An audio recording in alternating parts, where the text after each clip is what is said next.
Assalamu alaikum students, my name is Mohammad Awais Sadiq and I am your class 10 mathematics teacher.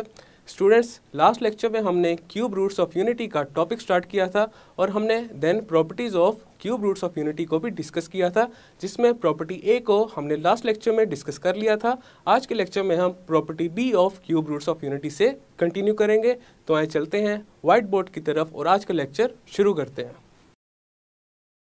Last lecture में हमने cube roots of unity and the properties का topic start किया था, जिसमें सबसे पहले हमने क्यूब रूट्स ऑफ यूनिटी की डेरिवेशन की थी। हमारे पास 3 क्यूब रूट्स ऑफ यूनिटी आए थे। सबसे पहले हमारे पास आया था 1, देन आया था -1 plus square root of 3 into iota over 2, और उसके बाद जो तीसरा रूट था वो आया था -1 minus square root of 3 into iota over 2। ये जो 1 है ये एक रियल रूट है, और -1 plus square root of 3 into iota over 2 and -1 minus square root of 3 into iota over 2, ये दोनों क्या हैं? कम्प्लेक्स रूट्स हैं। यहाँ पे आयोटा को अगर हम लिखते हैं स्क्वायर रूट ऑफ -1 के equal, then square root of 3 into iota को लिख सकते हैं स्क्वायर रूट ऑफ -3। ये बात हम पहले कई दफ़ा डिस्कस कर चुके हैं। एंड देन हमने स्टार्ट की थी properties of cube roots of unity, और प्रॉपर्टी ए थी each of the complex cube root of unity is the square of the other. जो हमारे पास कम्प्लेक्स क्यूब रूट हैं उनमें से अगर एक को हम ओमेगा के इक्वल सपोज कर लें, तो जो दूसरा कम्प्लेक्स क्यूब रूट है वो ओमेगा स्क्वायर के इक्वल होगा, और ये हमने लास्ट लेक्चर में प्रूफ किया था। आज के लेक्चर में जो प्रॉपर्टी नंबर बी है क्यूब रूट्स ऑफ यूनिटी की, हम उसको डिस्कस करेंगे। प्रॉपर्टी बी है prove that the product of 3 cube roots of unity is 1। हमारे पास जो 3 क्यूब रूट्स ऑफ यूनिटी हैं वो है 1, -1 plus square root of -3 over 2 and -1 minus square root of -3 over 2। अब हमने ये प्रूफ करना है कि इन तीनों का जो प्रोडक्ट है वो 1 के इक्वल आएगा। तो यहाँ लिखते हैं proof the product of cube roots of unity is equal to 1 into -1 plus square root of -3 over 2 into -1 minus square root of -3 over 2।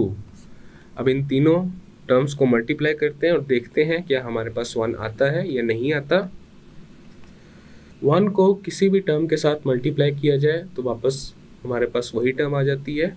तो हम यहाँ पे इन दोनों टर्म्स को मल्टीप्लाई करते हैं। न्यूमरेटर के साथ मल्टीप्लाई हो जाएगा एंड डिनोमिनेटर को डिनोमिनेटर के साथ मल्टीप्लाई कर देंगे।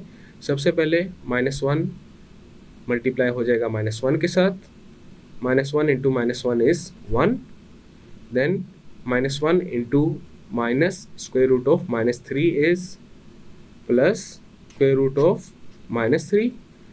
जब 2 माइनस मल्टीप्लाई होते हैं तो हमारे पास प्लस आता है, and then square root of -3 into -1 is minus square root of -3, और जब प्लस एंड माइनस को मल्टीप्लाई करते हैं तो माइनस साइन आता है। देन हमारे पास स्क्वायर रूट ऑफ -3 मल्टीप्लाई हो जाएगा माइनस स्क्वायर रूट ऑफ -3 के साथ, तो ये आ जाएगा minus square root of -3 into square root of -3 divided by 2 into 2 is 4।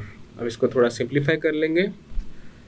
Numerator में देखा जा सकता है हमारे पास स्क्वायर रूट ऑफ -3 एक दफ़ा प्लस साइन के साथ आ रहा है और एक दफ़ा माइनस साइन के साथ आ रहा है, तो ये दोनों कैंसिल आउट हो जाएंगे। तो हमारे पास आ जाएगा 1 माइनस, अब यहाँ पे square root of -3 into square root of -3 को हम लिख देते हैं square root of -3 whole square over 4। Square root से ये स्क्वायर कैंसिल आउट हो जाएगा, देन हमारे पास आ जाएगा 1 माइनस इंटू -3 ओवर 4, और ये इक्वल आ जाएगा 1 minus into minus is plus 3 over 4, 1 plus 3 is 4 over 4, तो ये कैंसिल आउट हो जाएंगे 4 के साथ। 4 इंटू 1 इज 4, 4 इंटू 1 इज 4, तो ये इक्वल आ जाएगा 1 over 1 which is equal to 1। तो यहाँ पे हम ये बात प्रूव कर चुके हैं कि अगर हम क्यूब रूट्स ऑफ यूनिटी का प्रोडक्ट ले लेंगे तो हमारे पास आंसर 1 के इक्वल आ जाएगा। अगर अभी इसको शॉर्ट फॉर्म में लिखें तो हमारे पास आ जाएगा 1 into omega square. Complex cube roots of unity को हम ओमेगा एंड ओमेगा स्क्वेयर के इक्वल रख सकते हैं। 1 into omega is omega and omega into omega square is equal to omega raise to the power 1+2 which is equal to omega cube. जब दो base same हो तो पावर्स ऐड हो जाती हैं, इसी वजह से यहाँ पे omega raise to the power 1+2 आया है which is equal to omega cube. और ओमेगा क्यूब किसके इक्वल होगा? 1 के इक्वल, क्योंकि ओमेगा क्यूब जो तीनों क्यूब रूट्स ऑफ यूनिटी हैं उनका प्रोडक्ट है। और जब क्यूब रूट्स ऑफ यूनिटी का प्रोडक्ट लिया जाता है तो अभी हमने प्रूव किया है कि वो 1 के इक्वल आता है। तो इसका मतलब ये है कि omega cube will be equal to 1। इसी तरह अगर हमारे पास आ जाए omega raise to the power 4 तो ये किसके इक्वल होगा? Omega into omega cube. अब यहाँ पे देखा जा सकता है बेस सेम है और इनकी जब पावर्स ऐड होंगी तो आएगा omega raise to the power 1+3 which is equal to omega raise to the power 4। तो यहाँ पे हमने omega raise to the power 4 को स्प्लिट करके लिख दिया है in the form of omega into omega cube. तो ये इक्वल आ जाएगा omega into omega cube is 1। तो यहाँ पे आ जाएगा 1 और किसी भी टर्म को जब 1 के साथ मल्टीप्लाई किया जाता है तो हमारे पास वही टर्म आ जाती है, ओमेगा इंटू 1 इज़ ओमेगा। इसी तरह हम further omega raise to the power 5, omega raise to the power 6 and so on वो भी फाइंड कर सकते हैं। नेक्स्ट है हमारे पास property C, prove that each complex cube root of unity is reciprocal of the other. तो इसका प्रूफ करते हैं। अभी हमने ये डिस्कस किया था कि ओमेगा क्यूब इक्वल होता है 1 के। अब यहाँ पे ओमेगा क्यूब को स्प्लिट करके लिख देते हैं ओमेगा इंटू ओमेगा स्क्वायर की फॉर्म में, तो ये इक्वल आ जाएगा 1 के। अब यहाँ पे लेफ्ट साइड पे देखा जा सकता है दो टर्म्स मल्टीप्लाई हो रही हैं। अगर इनमें से एक मैं राइट साइड पे ले जाऊंगा तो वो राइट साइड पे जाके डिवाइड हो जाएगी। ओमेगा यहाँ पे अगर फाइंड करेंगे तो किसके इक्वल आ जाएगा? 1 ओवर ओमेगा स्क्वायर के। और इसी तरह अगर ओमेगा स्क्वायर फाइंड करना हो तो वो किसके इक्वल आ जाएगा? 1 ओवर ओमेगा के।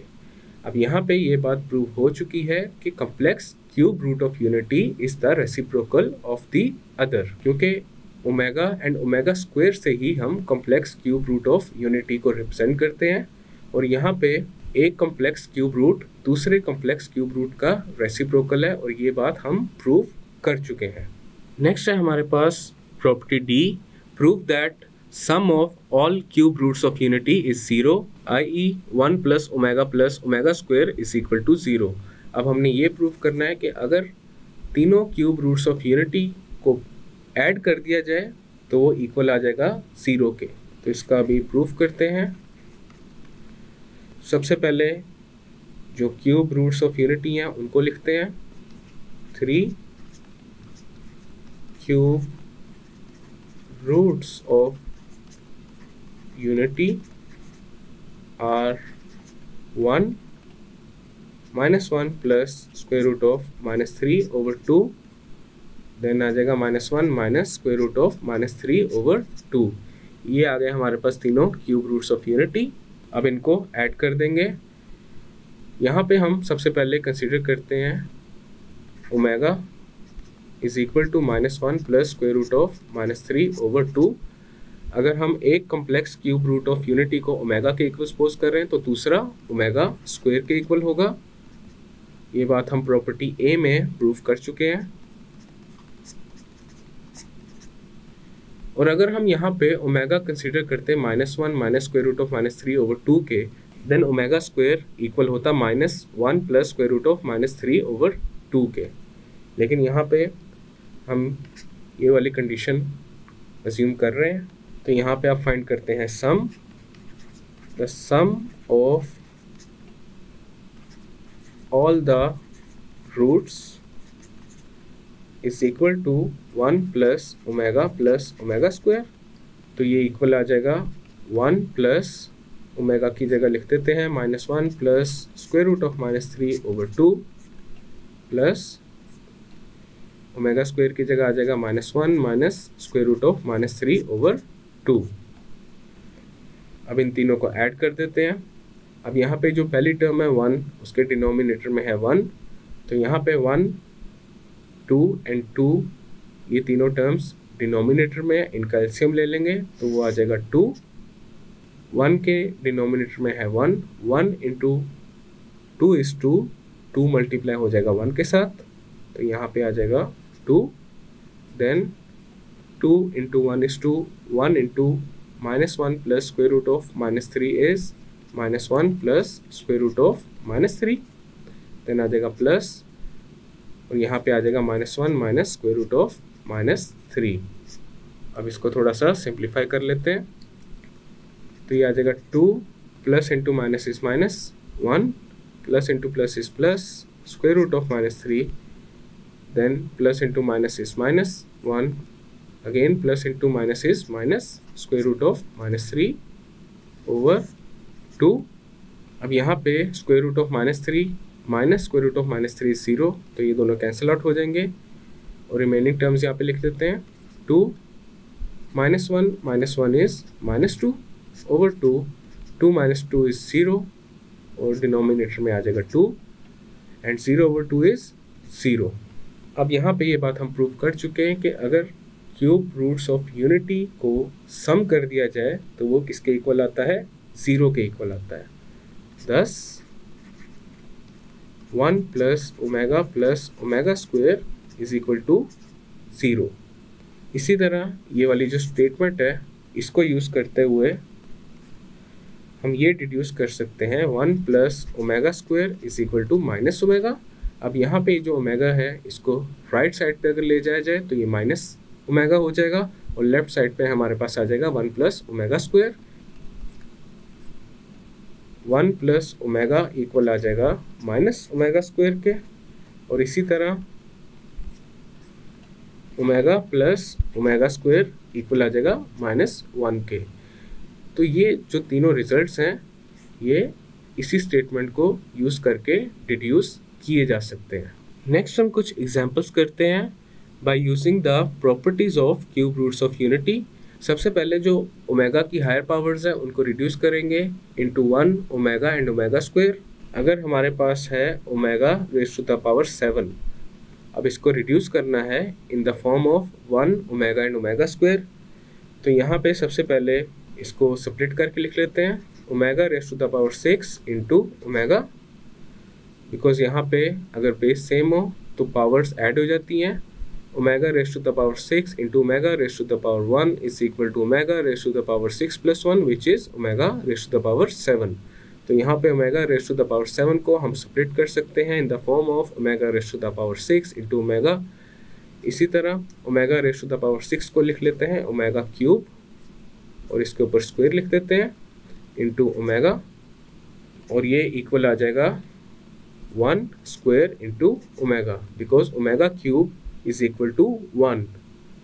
ये हम प्रॉपर्टी बी में प्रूफ कर चुके हैं कि अगर तीनों क्यूब रूट्स ऑफ यूनिटी का प्रोडक्ट लिया जाए तो वो किसके इक्वल आता है, 1 के इक्वल आता है। तो इसी वजह से यहाँ पे हमने ओमेगा क्यूब की जगह 1 लिख दी है। 1 square is 1 and when 1 is multiplied with omega it is equal to omega. तो यहाँ पे omega raise to the power 7 को हमने रिड्यूस कर दिया है इनटू ओमेगा। इसी तरह अगर हमारे पास हो omega raise to the power 23, तो यहाँ पे पहले इसको सेपरेट करके लिख लेते हैं, omega raise to the power 21 into omega square, and omega raise to the power 21 को लिख लेते हैं omega raise to the power 3 और इसकी पावर ले लेते हैं 7 into omega square. Omega cube is 1 और इसके ऊपर पावर है 7 इंटू ओमेगा स्क्वायर। 1 की कोई भी पावर हो तो हमारे पास इक्वल आता है 1 के। 1 into omega square is omega square. Omega raise to the power 63 it is equal to, अब यहाँ पे omega raise to the power 63 को लिख लेते हैं omega raise to the power 3 into 21। Omega cube is 1 raise to the power 21, तो ये equal आ जाएगा 1 के। देन है हमारे पास omega raise to the power -5। अब यहाँ पे omega raise to the power -5 को डिनोमिनेटर में शिफ्ट करते हैं, तो ये हो जाएगा 1 over omega raise to the power 5 which is equal to 1 over omega raise to the power 5 को लिख लेते हैं omega cube into omega square, and this is equal to 1 over omega cube is 1 into omega square, and this would be equal to 1 over omega square. अब यहाँ पे 1 की जगह again हम पुट कर देते हैं omega cube over omega square. अब यहाँ पे देखा जा सकता है बेस सेम है तो पावर्स सब्ट्रैक्ट हो जाएंगी, तो ये आ जाएगा omega raise to the power 3 - 2 which is equal to omega raised to the power 1 and this is equal to omega। then है हमारे पास omega raised to the power -16। सबसे पहले इस तरह अभी लास्ट एग्जांपल में हमने किया था, इसको डिनोमिनेटर में मूव कर देंगे तो ये हो जाएगा 1 over omega raise to the power 16 and this is equal to 1 over omega raise to the power 15 into omega, then ये इक्वल आ जाएगा 1 ओवर ओमेगा क्यूब और इसके ऊपर पावर लगा देते हैं 5 into omega is equal to 1 over omega cube is 1 और इसके ऊपर पावर है 5 इंटू ओमेगा, तो ये आ जाएगा 1 ओवर ओमेगा। अगेन हम 1 की जगह लिख सकते हैं ओमेगा क्यूब और डिनोमिनेटर में आ जाएगा ओमेगा, तो ये इक्वल आ जाएगा omega raise to the power 3 - 1। Omega raise to the power 3 - 1 is omega square. Next है हमारे पास omega raise to the power -27, ये इक्वल आ जाएगा 1 over omega raise to the power 27। इसको लिख लेते हैं 1 ओवर ओमेगा क्यूब और ये 3 को मल्टीप्लाई करें अगर 9 के साथ तो हमारे पास 27 आता है। This is equal to 1 over omega cube is 1 and 1 raised to the power 9 is again 1. 1 over 1 is 1. तो ये थी हमारे पास कुछ एग्जांपल्स जिनमें हमने हायर पावर्स ऑफ ओमेगा को रिड्यूस किया इन the form of 1 omega and omega square. Students, आज के लेक्चर में हमने रिमेनिंग जो प्रॉपर्टीज़ हैं क्यूब रूट्स ऑफ यूनिटी की उनको डिस्कस किया है। नेक्स्ट लेक्चर में हम कुछ एग्जांपल्स करेंगे एंड देन एक्सरसाइज 2.2 स्टार्ट करेंगे। मैं उम्मीद करता हूँ आपको आज का लेक्चर समझ आया होगा। मिलते हैं फिर नेक्स्ट लेक्चर में।